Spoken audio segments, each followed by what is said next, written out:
Man, what's happening, everybody, man? Good to see you. Good to see you. Glad everyone's here. Um, man, I got a banger getting ready to pop off for you, man. So somebody, brother mine, Nick Kane, straight out of UK, done mad time out there, hit me up on Facebook, and man, some of the stories that he's about to tell y'all are crazy, man. The CEOs are nuts. The system is nuts. The fucking inmates are nuts. I mean, what can you do, right? Much love to the BLC. What's up to all my brothers in the CBC, Country Boy Cartel?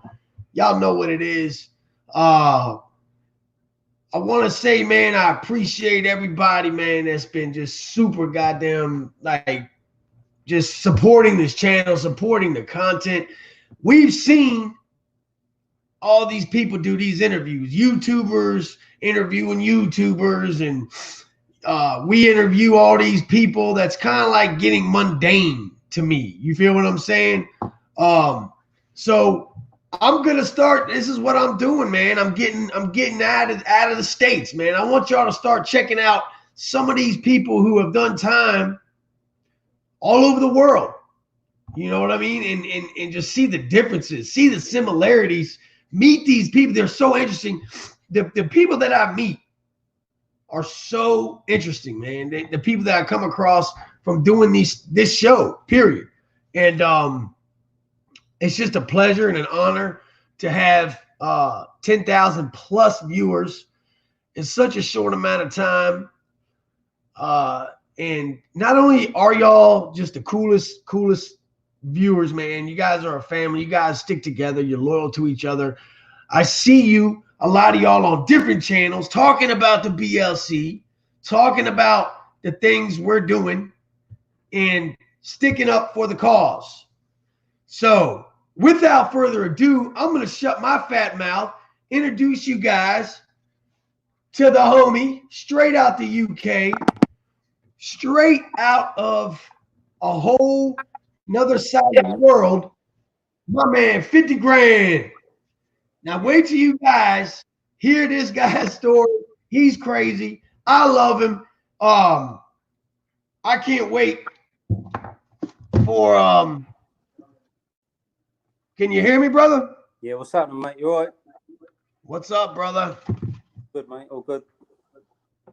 So I was telling everybody that before we did this, that, man, we were chatting, we were talking it up, and just some of the stuff you were telling me was just blew my mind. And you know what we try to do is we try to keep it simple, but we have great viewers, man. They're always real respectful, man, and they really show a lot of class, and that's why I love doing these things live. But without further ado, my friend, go ahead and introduce yourself, your name, where you're from. Yeah, thanks, Lance, mate. I'm from Portsmouth, UK, and that, and yeah, just giving a shout out to everyone in America, and that. It's mad, isn't it? All the way from UK. It's never been done before, so something a bit different, you know. Yeah, definitely, man. Where you said Portsmouth? Yeah, that's near. It's about 45 minutes away from London. Okay. So, what's the scene like out there, man? Like the you guys got, like we were talking about earlier, as far as different cliques and different little gangs and organizations out there. Does that run rampant out where you're at? Yeah, no, it's completely different out here, bruv. Like it's nothing like all that gun, all the shootings and that out in America and that. It's all knives, and obviously you got your gangs and that up in, like, mostly in London, but they're branching out on that county lines now.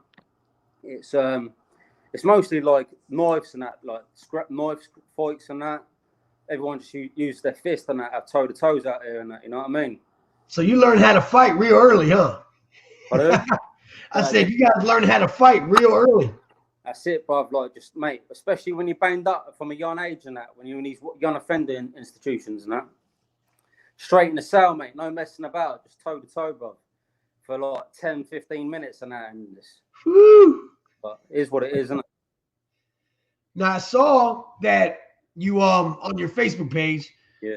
you're pretty jacked, dude. You know, you got a fitness thing going on and you're really into fitness. You want to tell us anything about that? Yeah, so like before I went away and that, like, cause I've done 10 years and that, I've done a 10 stretch. I was smoking, smoking a lot of weed, drinking and that. And like I wasn't really on the training thing and that. Obviously I've done a bit of boxing when I was a kid and everything and that, just amateurs, yeah. But yeah, so I just got into the gym and that when I was in jail every day, smashing the cell workout circuits in the morning. I was doing like, you know, the 10-to-1 circuits and that, bodyweight circuits. Rather than it's just like, it's helping me out so much with my mental health, like stressed, fucking, you know, my anger and that as well. And fucking, yeah, fucking helped me a lot through my sentence and that, you know.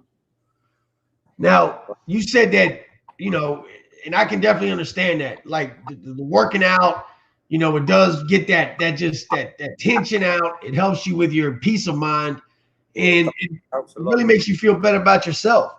Yeah, it does, 100%, mate. It's like since I've been out of I've started up my own personal training thing, Train Fit Elite on Facebook, my own page. I'm doing personal training in my area, like one-to-one coaching, like diet plans, exercise routines and things like that, you know, like so I'm doing well on that. It's hard on that, getting the clients, but you know, it's getting better on that, you know. Now, in the UK, the penitentiaries, do they give you guys weights and all that stuff? Yeah, well, yeah, we get like see some jails and that now. Yeah, it's got quite bad than that because see the drugs in the English jails. Yeah, have you ever heard of a drug called spice? Spot, yeah. Yeah, listen, mate, it's hit the English prison system so bad. Yeah, like unbelievable. Like first of it was like green stuff. Yeah, like it looked like weed. Yeah, and they were smoking that and like. People are going off their heads, bruv. Yeah, I've seen some mad shit on that. Yeah, and Yeah. obviously they stopped all that, so people were putting it on paper. Have you seen that yet? Yeah. Yeah. Yeah. So what they were doing is, yeah, they've been putting chemicals, yeah. So like drain cleaner, cockroach killer, yeah, acetone, and they've been mixing all that, yeah, them three compounds onto paper and selling that A4 sheet of paper for 150 quid, 150 pound, and that's probably about $180. Yeah. And they were getting like fake solicitors letters. So you know when you get your solicitors packs through, your paperwork through, yeah, for court and that, yeah, you know what I mean. And they'll have like fake solicitors letters sent through with like a stack like that, yeah, of like each A4 letters like 150 quid and that, yeah. Yeah. And, like so, you're thinking that like they're making big money out of it, innit, you know? But yeah, mate, I've seen people. Mate, like people are dying in there, mate. Their insides are rotting out and that from that stuff, you know. But when you have people that you said you're making a lot of money, Yeah. now does that create like some violence within the system when all that, Yeah. you know, like I'm sure people start to get jealous, people get twacked out and act crazy. Yeah, you get a lot of people that obviously get jealous and that, yeah, like obviously like certain people were getting things in like that, yeah, and like obviously it pays for your food and that. If you're shotting it on the wing, you're getting rid of it on the wing, so it's paying for your food because you don't get a lot of food and that, like the meat and that, the protein situation, you don't get no protein, bro. Like No. So, yeah, only what you can get on your canteen, yeah, like from your little shop thing. So I used to buy like to get my protein in me, yeah, I used to buy like say what, about 14 tins of tuna a week, 14 packs of noodles, and about 10 red milks with no fat in. Plus I was doing all my running, so I was burning off the shit and that, doing all my running and my circuits and everything. But bruv, listen, got another story here, like, mate, like I've seen some mad shit when I was in jail. I was in one jail when I first went away called Dartmoor. Now this jail is renowned, like it's always had like a story about screws there, the officers there, murdering inmates. Yeah. Now, there was a big story about it and that, like that the screws there, the officers, we call them screws and that. So just to clarify, everyone what the name is, screws, yeah, officers, and the gloves, yeah. And they the story is they murdered a inmate and put his body on the hot plate to counteract the time of death. So with the old bill, the police and that, yeah. So they didn't get nicked and that, didn't get done and that. So yeah, and yeah, mate, like I was in there. My mate goes, listen, I'm gonna go to the block. They're gonna kill me in a block, and now I've got some info on some screws or something and that. And he goes, yeah, they're gonna kill me, Nick, mate. Yeah. So I thought, fucking hell, I thought this geezer's off his head, isn't it? Like telling me this and that, yeah. And that I thought, oh, see when you get out of the block, mate, yeah. He was gonna come back out of the block. We was gonna have a drink and that. We had some hooch and that, you know, some distilled and that. He was gonna have a drink on the weekend and that. And yeah, he fucking died, didn't he? A heart attack, they said. Where they keep restraining them, bringing them down, and that, etc. And then another geezer, some kickboxer fella, went down there and that, and he was fighting with the screws and that down there and that, like proper, like smashing them, like proper, like, you know. And they killed him. And yeah, fucking mental, bro. It's ruthless. But then there was this other prison I was in. Don't know if you've ever heard of it. It's called HMP Winchester. Yeah, Winchester Prison, Her Majesty's Prison, yeah. And yeah, see this one geezer on the land, and now you get in English prisons, you get a lot of Muslim gangs now, a lot of like terrorists and Taliban and things like that, yeah, which is a bit fucking mad, yeah. Yeah. And, yeah, one of the Muslim geezers on the landing, the screws were trying to ban him up, put him behind his door and that, saying, listen, ban up now and all that, yeah, I was going to restrain you and that, yeah. So he snapped the broomstick and that. I'm watching out my flat, yeah. Like I couldn't open my flat, but if you rip a bed sheet about that thick, slide it through, and then dip it to the flap, you can slide your flap open, yeah. Yeah, we can do that here too. And then yeah, what's it called? So fucking yeah, he snapped 2 sticks on that, yeah, like a broom and a half. He's hit the SO senior officer, yeah, round the head of it, and his wife was standing next to him as well, yeah, because she works there as well with him, yeah. Right. And so he's hit her as well around the head, yeah. The geezer's off his nut, yeah. And yeah, fucking, so they've restrained him, pushed the alarm bell, and all that, got him, took him to this block and that, to the seg unit, solitary and that, yeah, solitary confinement. And yeah, mate, fucking, all we hear is fucking someone's hanged themselves down there, like committed suicide, yeah. Yeah. So, no, this geezer wouldn't do that because he was like a proper devout fucking Muslim, and it's against their religion to do shit like that, yeah. So I thought, fucking hell, yeah. Anyway, yeah. So this is what happens, yeah. One of the cleaners who cleans in the seg unit, yeah, was saying that the geezer was on his bail and all that. Next thing you know, screws gone in there. But before they go any further, like the cell that he was in was an anti-ligature cell, so you can't commit suicide in that, yeah. Yeah. So there's plastic all around the door frame, so you can't jam nothing in there and string anything up, yeah. And so yeah, so this is what happened. The screw's gone in there, sat on the one screw sat on the geezer's legs, yeah.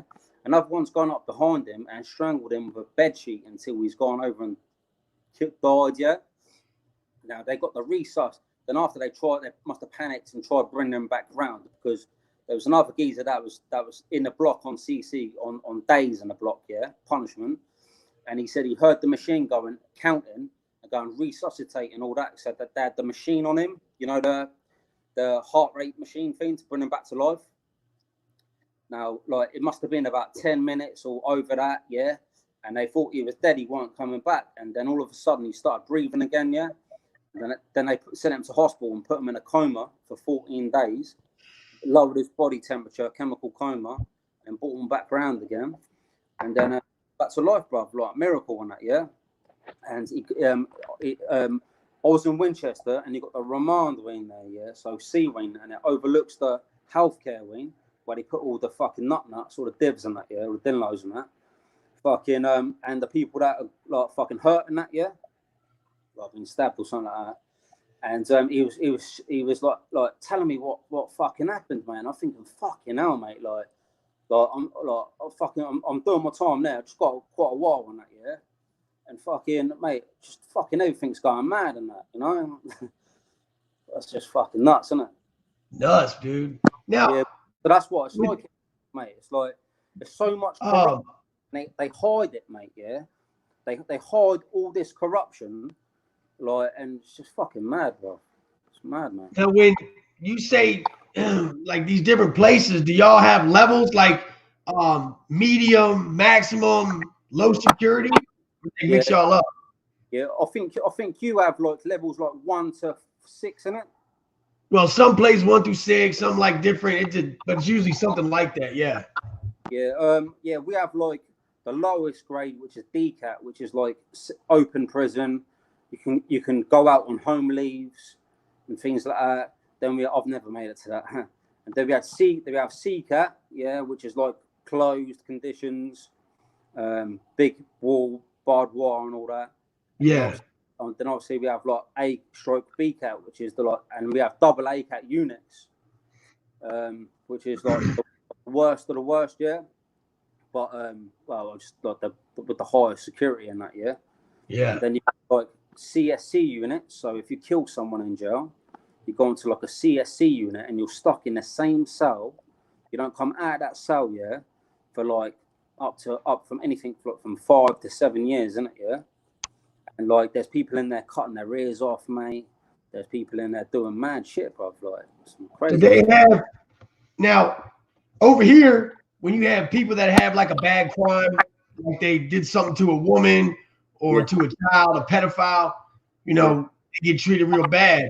How about over there? If somebody does like the molesters, I'll get them, or the kiddie fiddlers, the pedos. Kiddie fiddlers. That's what the fuck they are. Fucking, I got one in the cell once and that, and I fucking what? I got one in the cell once and I strangled him, innit? It was on the wing. I must have just sneaked through or something. I strangled him. I put him to sleep and that, and then fucking, I went in the block and that, and then obviously he went back on the numbers. Call it the numbers because it's like a rule called the Rule 45, but they call it the cucumbers, the numbers. Yeah, like Cockney, like Cockney rhyming slang, isn't it? That's awesome. I mean, I don't care where in the world you are, man. Those people should get treated bad every time. Mate, listen, mate, if I would have, the way my head was, yeah, if I would have come across one, mate, I would have stuck a table leg up his ass, man, and snapped it off. But one thing I love about the personalities over there is, like you said in the beginning, it's, over here it's a lot of gunplay and we shoot at each other all the time. Yeah. But it's so classic and old school, just everybody meeting up and just shooting the numbers and catching this fair one. And I just love that about the UK, man. And now, how does like parole or probation work over there? Do you guys get early release for good behavior, or? Yeah, I actually got my parole, so I got out early in that. Like, I chat to. So basically, I was in a prison called HMP High Point, which is a lot of the London yardies go to, all the London gangs, the Jamaicans and that. And I went to the south side there. They got a south side and they got a north side. So if you behave yourself for a few months, 3 to 6 months, you go to the north side, which is you're out your cell more. There's like, it's a bit better, but there ain't no stabbings. There's one here and there, but it's just like fucking, you got to work hard to get there, innit, Fucking, I got there in the end and that, fucking, just training hard in the gym every day. I got a cleaning job on the wing. I was getting paid fucking literally 50p a day. They're paying me 50p a day, mate. And, but obviously fucking I had my little side things, what I was doing and that as well. And then that for my protein, for my gym and things like that. And mate, I was just training like I was in the fucking Marines, mate. Like I was just fucking, my fitness was fucking elite, mate. Yeah, like they can't really tell right now, but I've seen pictures of you, man. Like you're pretty swole, man. thanks. What your the tattoos over there, like you see how we are, is it done the same way over there, or? Yeah, with the soot and that. So they make the ink from the soot. Yeah, the soot. Okay. Yeah, unless they get it sneaked in and that. But fucking yeah, I've been trying to learn how to tattoo myself and that. Like I ain't that good and that, but I'm alright. But I'm just still learning and that. You know, like I've got myself a tattoo gun. I think I might practice on a missus. Do they? Is it like over here? A lot of places are segregated by race. Like a lot of white guys won't live with other races, and black guys won't live with other, vice versa. Yeah. How is the racial tension over there? Are y'all segregated? No, we're not segregated at all. Everyone mixed together and that. Like if you're seen as racist, mate, you're scrapping. You haven't fucking straighteners, mate. Obviously you got people that believe what they believe and that, you know, like but when you go on the yard on the exercise yard and that, like you do find though, like the majority, the whites stick together and then the blacks stick together.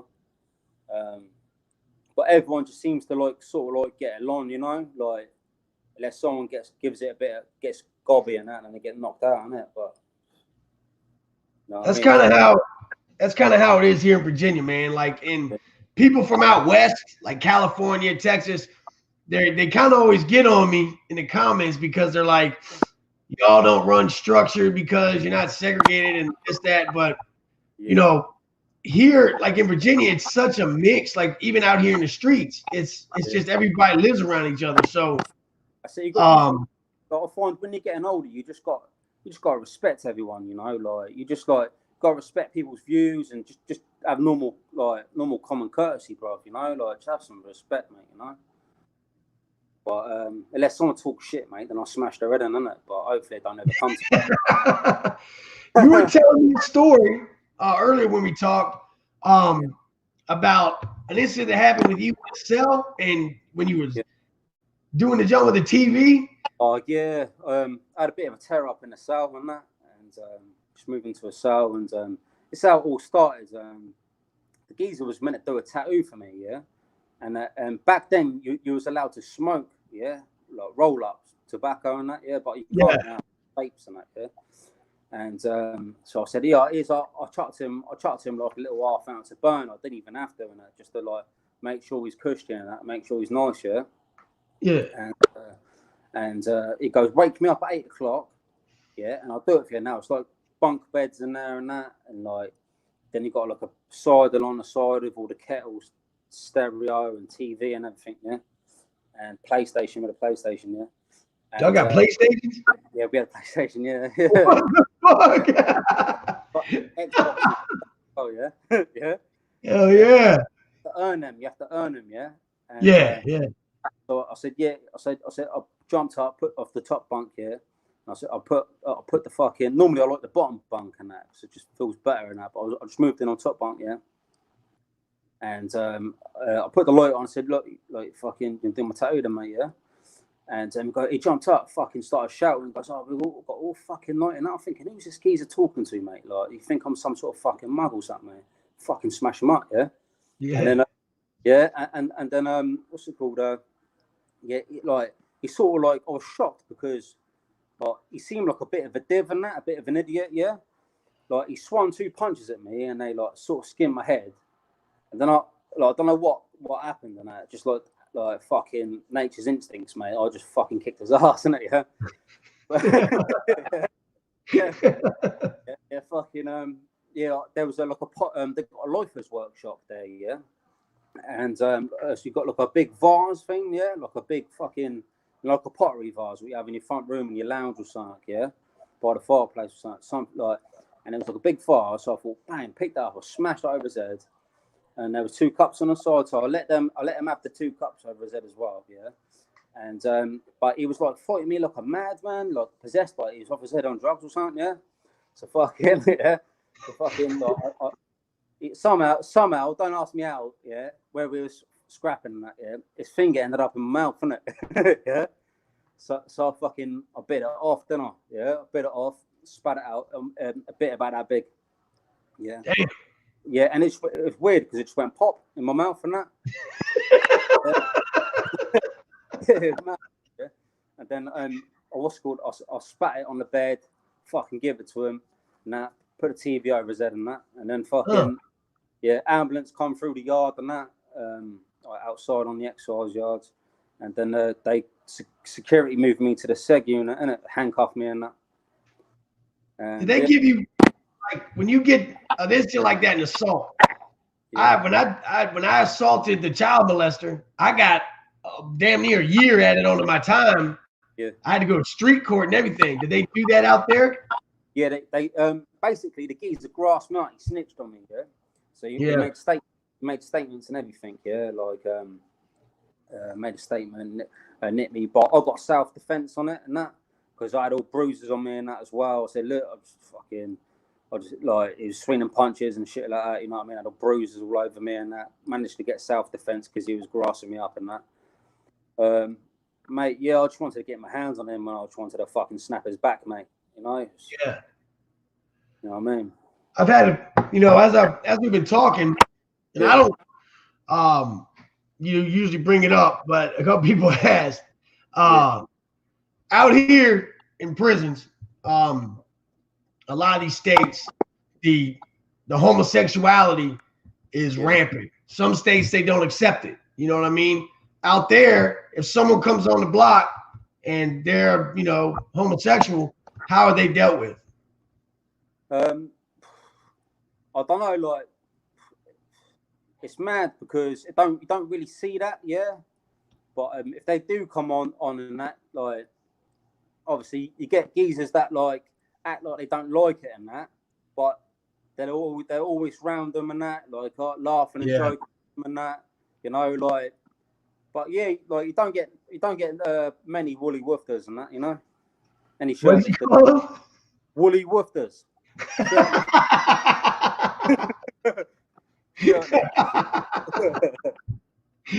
That's just funny, man.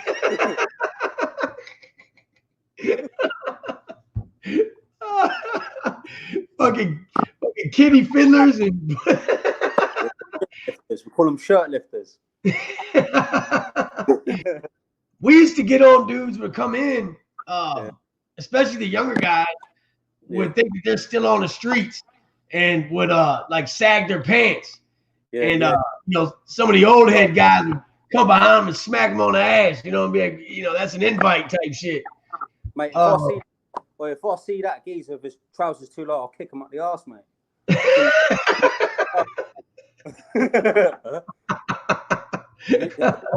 It would be mad, yeah. Like if I was ever banged up, pray to God I don't ever get banged up, yeah. But if I was ever banged up in an American jail, mate, it'd be mental. Yeah. It'd be different, wouldn't it? Because of the things like that, I wouldn't know what I'd do because of the gangs and that. But obviously, like I'd probably go my own way, I think, pretty much, anywhere you go, I think it's just in how you carry yourself as a man. You know what I mean? Like some places are real political. California, I've never been there, but seems to be that way. Out here on the East Coast, where I live at, it's not like that really, man. You can walk alone. You don't have to tip up. You don't have to be in anything.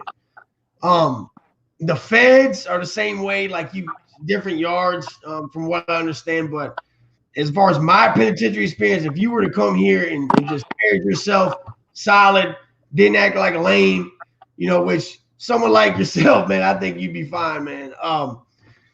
Now, what's really cool about all of this is that since you've been out, you really, really turned your life around and for a lot of positive routes.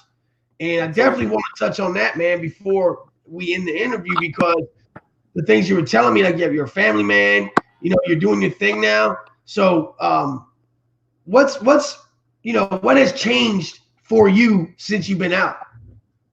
Well, I think because of the years spent in jail, it gets like mentally exhausting, doesn't it? You know, like you're just fed up of just like fucking just being in a cell, mate. Yeah, like, and then you come out and like you just want to like put everything into just like sorting your life out, like because I've had literally 2 years out of prison since I was 15 years old, mate, and I'm 32 now. Yeah, and yeah, I just want to live a good life and that, you know, be a good person and that, and just give it my best and that, you know, like that's all, man. Just be a family man.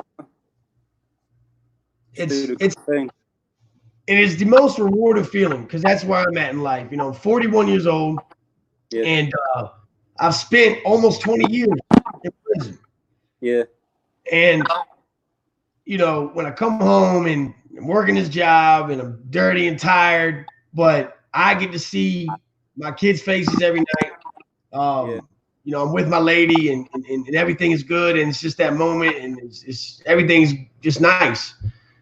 And those are the times where you have to remember where you came from and what you have to keep doing to stay where you're at, you know, because we do have that person still lives inside of us, you know, like you said earlier. Yeah, that's what I was saying, Lance. Yeah, like I think the big thing still inside me is pride. Yeah, when I feel someone is taking advantage or taking the piss, yeah, like I get uncontrollable rage inside me that wants to fucking hurt them, yeah. But I think now of the consequences, yeah, of what I've got to lose and things like that, yeah. Like I don't want to go down that path where I'm stuck behind the door where it's so hot in the cell. I feel like I'm dying. I'm dunking my head in the sink where it's so hot. You know, like it's just fucking horrible, man. Like, and I think I'm at that age now where I want to live my life and have some good times and that, you know. And just like, you know. Now, one last thing, man.